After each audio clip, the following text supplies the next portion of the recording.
Welcome to the Running Network Show. Join us each time as we explore the people, the places, and the events that shape our great sport.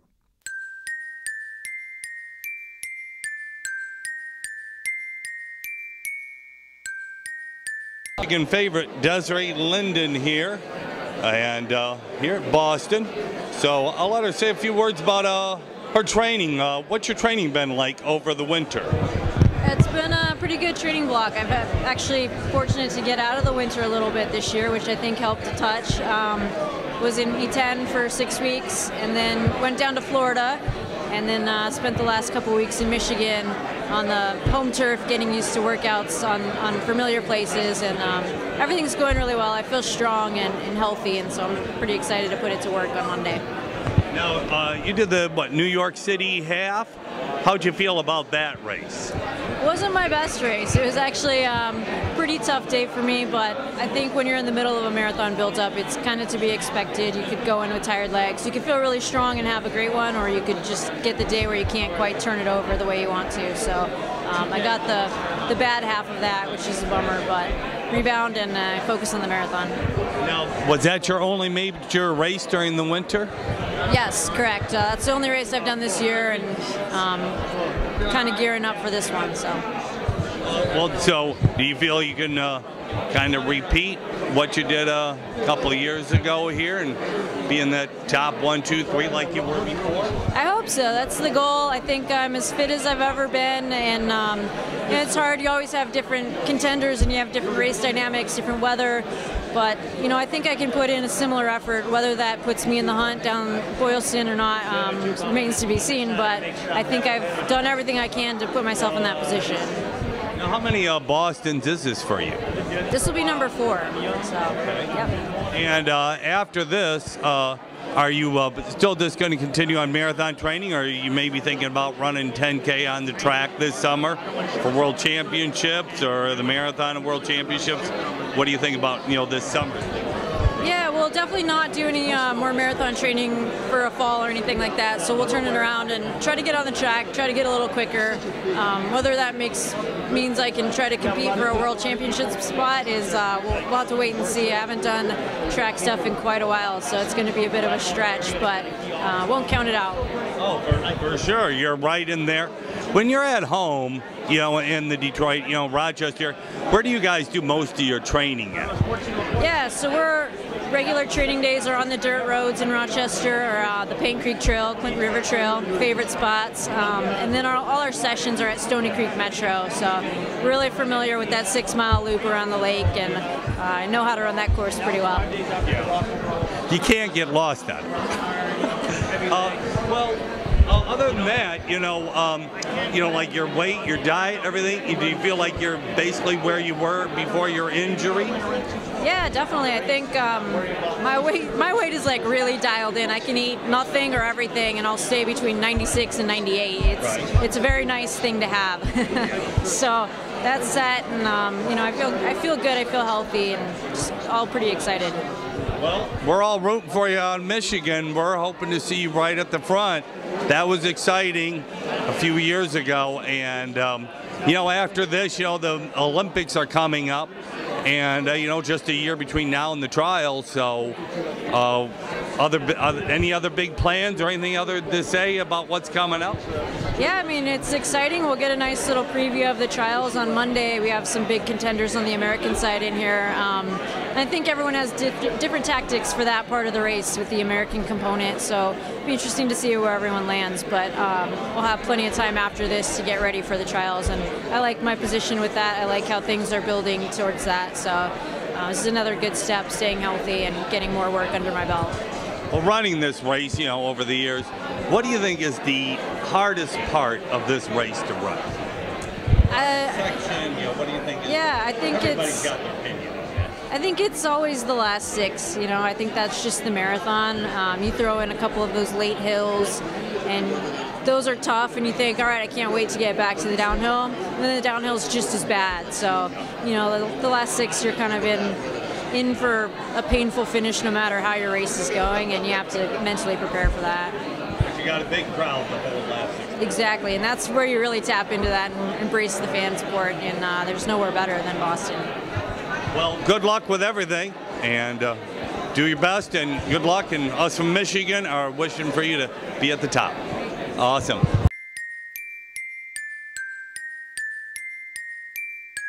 Okay, we have former Boston Marathon champion Wesley Korir, 2012 champion, and now his life has changed, but he's still out here running. Tell us about, you're now a politician in Kenya. Tell us your position there. I'm a member of parliament in Kenya. We use the same as Senate or Congress here in America. Okay. Now, has being a part of Parliament, has that taken away from your training time? Not as much. I think in the beginning it took us some time to get used to the two jobs, but now as the time goes by, I'm getting used to balancing the two very well. Now, do you train in Nairobi all the time now then? Not really. I train in both places. I live in Nairobi. I go there on Tuesday, Wednesday, and then I fly back on Thursday to Eldoret, and that's where I do most of my long runs and my speed work.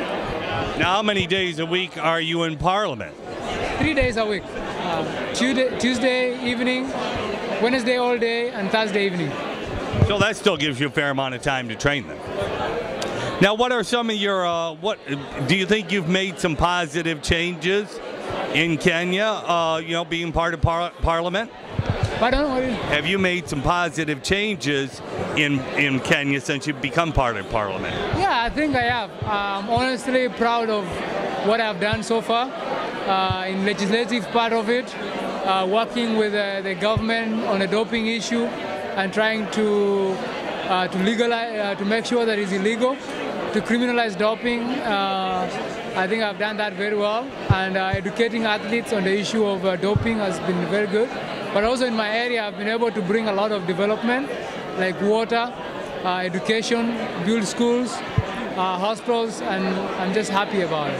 How did the hospital project go that you were working on a couple years ago? How did that all work out? It worked out really well. We were able to finish it, we were able to equip it, and now it's operational. So we're happy with it. I bought an ambulance. We have an ambulance, so it's pretty good. I like it. Now, what type of mileage are you still able to keep up, doing basically two things at once? I think right now my highest has been about 80 miles.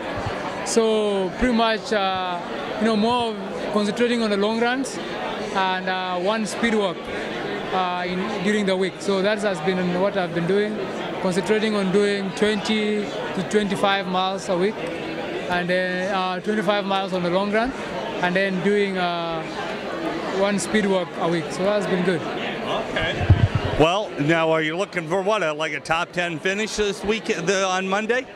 Top 5. What I'm looking for is a top 5 finish here on Monday. So well, you've done well here in Boston, so that would be great for you, and maybe even right at the top again. Thank you, and I look forward to it. The weather looks good, and the competition is good, so I'm ready for it. So I'm excited. Well, great talking to you, and you're definitely a crowd favorite here in Boston. Thank you, thank you. I love Boston. People have been good to me, and I love being here. Awesome.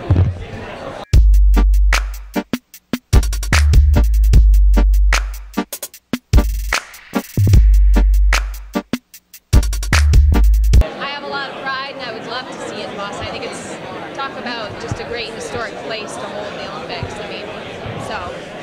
How much will the bombings, from 2 years ago and the whole trial be on your mind while you're running, or do you kind of put all of that out of your mind when you're running?